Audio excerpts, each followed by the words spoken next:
It seemed like an ordinary day at the airport. The busy hum of travelers filled the air as people rushed from one gate to another, dragging their suitcases, checking their phones, and calling out to companions who were lagging behind. Among the bustling crowd was Kira Jacobs, a soft-spoken black woman in her mid-30s. With her calm demeanor and quiet smile, she didn't stand out. In fact, most people wouldn't have given her a second glance as she patiently waited in line at the boarding gate. To the airline staff, she was just another passenger, someone they would serve, dismiss, and likely forget by the end of the flight. But what the staff didn't know, what none of the other passengers could have guessed, was that Kira Jacobs was no ordinary traveler. Beneath her reserved exterior, Kira held a quiet strength, a resolve forged through years of hard work, resilience, and determination. Though she carried herself with humility, she had accomplished more than most people could imagine. Kira was the founder and CEO of a highly successful investment firm, one that had built a reputation for turning failing companies into thriving enterprises. But here, in the airport terminal, she wasn't a CEO. She wasn't a woman who had closed multimillion-dollar deals or faced down boardroom adversaries. Here, she was just Kira, another face in the crowd, clutching her boarding pass and waiting to get to her destination. As the gate attendants began scanning tickets and ushering passengers onto the plane, Kira stepped forward with her economy class ticket in hand. She wasn't one to make a fuss about travel arrangements, but on this particular day, she had a small request. Her seat was at the back of the plane, crammed between two strangers in a row with limited legroom. It wasn't ideal, especially for a long flight, and she hoped to upgrade her seat to something a bit more comfortable. When she reached the counter, Kira smiled politely and asked, "Excuse me, is there any chance I could get an upgrade to business or first class?" Her tone was calm and respectful, the kind of tone one uses when they don't want to impose. The response she received, however, was anything but polite. The gate attendant, a young woman with a tightly pulled back bun and a name tag that read Lisa, paused for a moment, her lips twitching as if suppressing a laugh. She glanced at her colleague, a man standing nearby who was scanning tickets, and raised her eyebrows. The two exchanged a look, one that seemed to say, "Can you believe this?" Lisa turned back to Kira, her smile tight and insincere.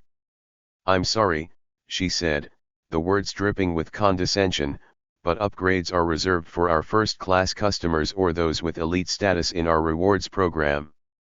It's not something we just give out." The emphasis on the last two words wasn't lost on Kira. She knew what Lisa meant, even if she didn't say it outright. The way her eyes lingered on Kira's modest outfit, the faint smirk tugging at the corners of her mouth, it all spoke volumes. Lisa didn't think Kira looked like someone who belonged in first class. Kira maintained her composure, nodding politely. "I understand," she replied. "I'm willing to pay for the upgrade if there are any seats available." At this, Lisa couldn't hold back her laughter. It wasn't a full-blown laugh, but a quiet chuckle, the kind that's meant to be dismissive. Her colleague, hearing the exchange, joined in with a smirk. "First class isn't exactly cheap," he said, scanning another passenger's ticket. Kira felt the heat rise to her cheeks, but she didn't let her expression falter. She simply thanked them and stepped aside, allowing the next passenger in line to proceed. The murmurs and chuckles behind her stung, but she refused to let them see it. As she made her way onto the plane and to her assigned seat, Kira couldn't help but notice the stark contrast between the cramped rows of economy class and the spacious luxury of first class. The soft leather seats, the champagne flutes, the attentive flight attendants, it was a world apart, separated by nothing more than a curtain. And yet, for all its elegance, it was clear that the people who occupied those seats and the crew who served them thought of themselves as better, more deserving. Kira settled into her seat, her knees brushing against the seat in front of her. She pulled out her book and tried to focus on the words, but her mind kept drifting back to the interaction at the gate. It wasn't just the laughter or the dismissive tone, it was the assumption. The assumption that she didn't belong, that she wasn't good enough or wealthy enough to sit in first class. It was a feeling she had encountered before, in boardrooms, in offices, and even in everyday interactions. And every time, it ignited a spark within her. The flight attendants began their pre-flight checks, moving up and down the aisle with practiced efficiency.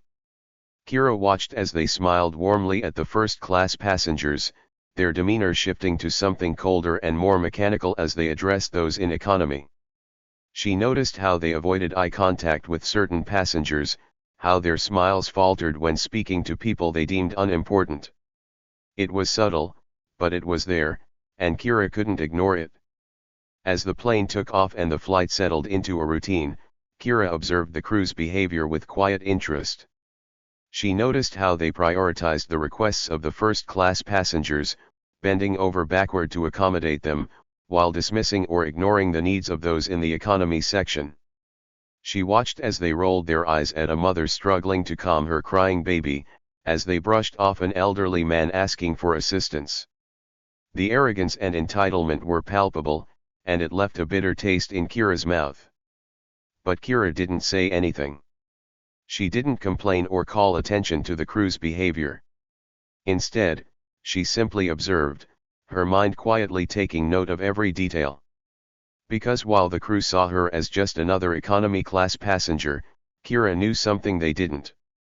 She knew that their actions, their attitudes, and their treatment of others would soon come back to haunt them. And so, as the flight continued, Kira waited. She waited with the patience of someone who had faced adversity before, someone who knew that the best revenge wasn't loud or impulsive, it was deliberate and calculated. What the crew didn't realize was that the woman they had laughed at, the woman they had dismissed as insignificant, was about to teach them a lesson they would never forget. The plane's engines roared softly in the background as Kira adjusted her position in the cramped economy seat. She had always believed in humility and treating people with respect, no matter their background or appearance. But experiences like this reminded her that the world wasn't always fair. Prejudice often came cloaked in smiles, in tones laced with condescension, in subtle cues that told you your place in the hierarchy. Kira glanced at the flight attendants as they moved briskly up and down the aisle. She couldn't help but notice how their demeanors shifted depending on whom they were addressing. When speaking to the first-class passengers, they wore wide, welcoming smiles, their voices soft and accommodating. But when interacting with the economy passengers, the smiles became strained or disappeared entirely, replaced by hurried tones and clipped responses. From her seat, Kira could see the curtain that separated the first-class cabin from the rest of the plane. It wasn't just a curtain of fabric, it was a symbol of division, a clear message about who mattered more. The laughter at the gate replayed in her mind, their mocking faces vivid as if they were still standing in front of her. The sting of their dismissiveness burned less now, but it lingered, fueling a quiet determination within her. As the flight attendants began serving drinks, Kira observed the woman leading the service, Lisa, the same attendant who had laughed at her request for an upgrade. Lisa's movements were brisk, her tone curt as she handed out cups of water to passengers. Her smile reappeared only when she reached the first-class cabin, where she lingered, chatting amiably with a well-dressed couple sipping champagne. Kira noticed the reactions of the other passengers in economy. Some exchanged tired glances, their expressions weary but resigned. Others leaned back in their seats, closing their eyes as if to block out the world. It was clear this wasn't an isolated experience. These passengers were used to being treated as afterthoughts, as though their lower ticket price made them less deserving of dignity. The man seated beside Kira, a middle-aged traveler in a rumpled suit, sighed audibly as he tried to fit his carry-on bag under the seat in front of him. "Guess we're not important enough for overhead space," he muttered under his breath, his voice tinged with bitterness. Kira turned to him, offering a small smile. "They don't seem to hide their preferences very well, do they?" she said softly. The man chuckled dryly. "No, they don't.